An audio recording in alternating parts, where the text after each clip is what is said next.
안녕하세요. 억울한 사람이 없는 정의로운 세상을 위한 허미완TV의 허미완입니다. 야당인 국민의당 대표에 출마한 젊은 후보를 두고 집권 여당의 유력한 대선 후보가 대선 관리에도 경륜이 필요하고 또 우리나라에는 장유유서라는 문화가 있음을 이야기했죠. 그러자 이것이 세대 간의 논쟁이 되어서 은근히 말을 꺼냈던 정세균 후보는 열세에 서고 상대적으로 이준석 후보는 우세에 서는 듯한 형국이 전개되고 있습니다. 더불어민주당은 사실 지난 과거에 60대 이상 노인을 폄하하는 발언을 했다가 혼이 난 적이 있죠. 그렇지만 사실 진보 좌파 정당으로 이념 위치를 규정하고 있기 때문에 전통과 관행을 부정하는 경향이 강한 정당이라고 봐야 됩니다. 그렇기 때문에 그런 당의 대통령 후보라면은 당연히 국민의힘의 이준석 젊은 후보를 격려해 주는 것이 맞는데 은근히 견제구를 날렸죠. 이상하다 이렇게 볼 수 있습니다. 반면에 전통을 존중하는 보수우파 정당이라는 국민의힘에서는 이런 현상에 대해서 제대로 지적하고 일갈해야 함에도 꿀먹은 벙어리로 입 닫고 있습니다. 그래서 이 부분이 오히려 무기력하고 부자연스럽게 느껴집니다. 하기야 우리나라 정당이라는 게 애시당초 이합 집산 패거리의 도당이나 사당 이런 쪽에 가깝기 때문에 어떤 이념과 가치에 충실한 정당이 아니지 않느냐 하고 애누리해서 봐줘야 되겠죠. 하지만 논쟁을 자세히 들여다보면 모두가 자신의 어떤 당파적인 입장에서 공방을 벌이고 있음을 볼 수 있습니다. 이것을 보도하는 언론도 마찬가지죠.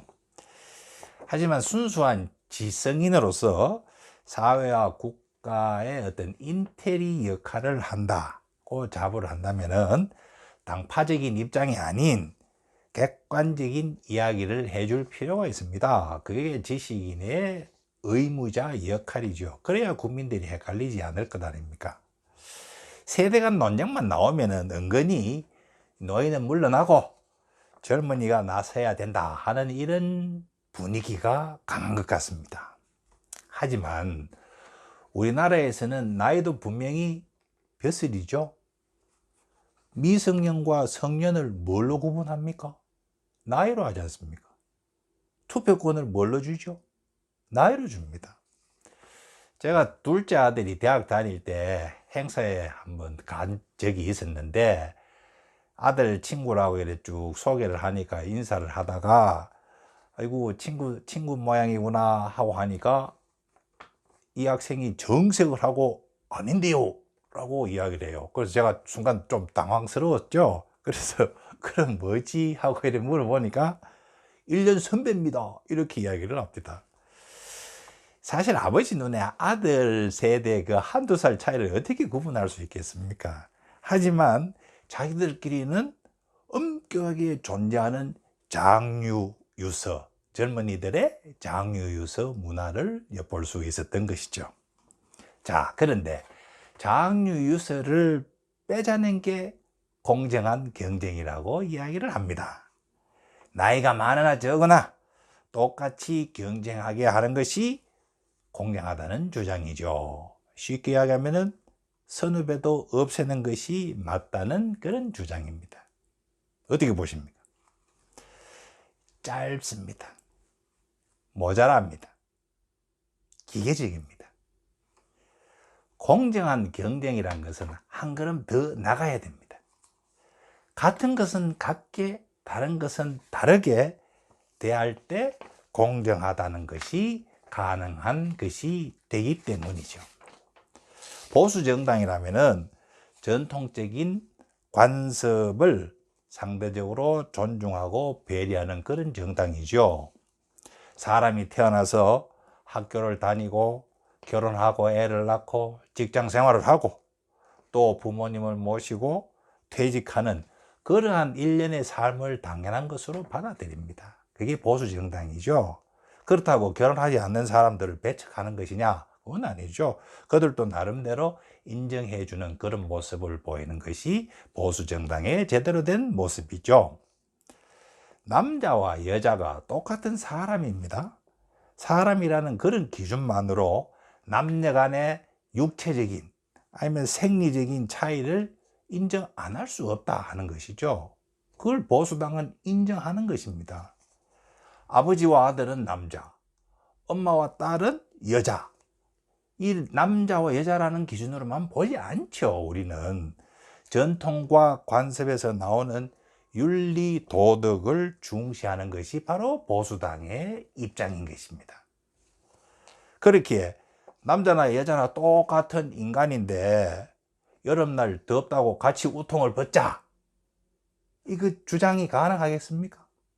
또 남자나 여자나 똑같으니까 근친이든 아니든 동성동본이든 아니든 결혼하게 하자, 똑같은 사람인데, 이렇게 주장할 수 없는 것이 보수당의 제대로 된 입장이죠. 나이도 마찬가지입니다. 나이 든 사람이나 젊은 사람이나 똑같은 사람입니다. 하지만 사람이 살아가면서 보고 겪으면서 익힌 어떤 생활과 인생의 지혜를 존중해 주는 것이 보수 정당의 바른 모습이죠. 너는 늙어봤냐? 나는 젊어봤다. 이런 말이 있습니다. 노인들의 인생 지혜는 신출내기 젊은이로서는 제 아무리 휴대폰 들여다보고 인터넷을 뒤져도 도달할 수 없는 그런 경지입니다. 이거 인정해야 되는 거 아닙니까? 하지만 젊은이는 새로운 시각으로 기존의 관행에 대해서 의문을 제기할 수 있죠. 그것이 바로 젊은이들의 특징이요, 특권이기도 합니다. 그럼에도 불구하고 나이 많으면 무조건 꼰대가 되고 젊으면 무조건 참신하다는 이런 편견을 버리는 것이 보수 정당의 올바른 자세라고 말씀드려야 되겠습니다.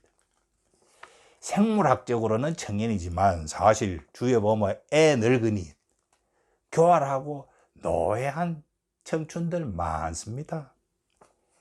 70대에도 마라톤을 뛰고 신기술, 신문명을 쉽게 접하는 노인들도 많습니다. 젊다고 무조건 신선하고 세대 교체는 무조건 바람직하다는 것은 당파적인 마타도일 뿐입니다. 젊으니까 잘할 수 있다는 것은 그냥 시골 장터에서 약 파는 수준에 불과한 것이죠.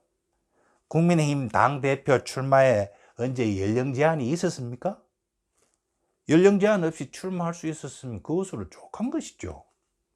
무조건 젊은 대표가 좋고 나이 든 대표는 안 되고, 나이 든 대표는 청년층 표를 못 끌어온다 라고 하는 것은 야, 그런 궤변 같은 소리 하지 마 라고 질책할 수 있는 그런 정당의 모습을 우리는 보고 싶은 것입니다. 청년들이 국민의힘 대신 아니면 그 당시 자유한국당 대신에 문재인 정권을 택한 이유가 뭡니까? 기회는 평등하고 과정은 공정하고 결과는 정의로울 것이다. 그 한마디에 사람들이 마음을 움직인 것이죠. 하지만 지금 왜 문재인 정권으로부터 마음이 멀어집니까? 그 말대로 안 하기 때문입니다. 공정으로서의 정의에 배신이라는 것은 애시당초 없습니다. 이건 대활로 바뀝니다. 국민의힘 당대표 자리를 노리고 청년층의 마음을 얻고자 한다면 공정으로서의 정의를 제대로 인식하고 올바르게 처신을 해야 가능하고, 그런 사람을 당대표로 뽑는 것이 국민의힘의 미래를 위해서도 바람직하다라는 말씀을 드리겠습니다. 감사합니다.